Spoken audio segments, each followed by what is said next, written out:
முஹம்மது ரசூலுல்லாஹ் ஸல்லல்லாஹு அலைஹி வஸல்லம். எவ்வளவு சோதனைகள் மக்காவில், எவ்வளவு சோதனைகள்.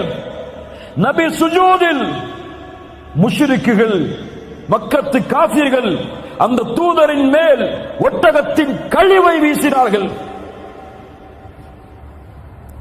சுமையா ரலியல்லாஹு அன்ஹா, யாசிர், அம்மார், ஒரே குடும்பம் ஒரு பெண்ணுக்கு முன்னால் கொடுமைப்படுத்தப்பட்டார்கள். அல்லாஹ்வுடைய தூதர் என்ன சொன்னார்கள்? சப்ரன் ஆல யாசிர். யாசிருடைய குடும்பத்தார்களே, பொறுமையை கையாளுங்கள். நீங்கள் தங்கக்கூடிய இடம் நாளை மறுமையில் சொர்க்கம்.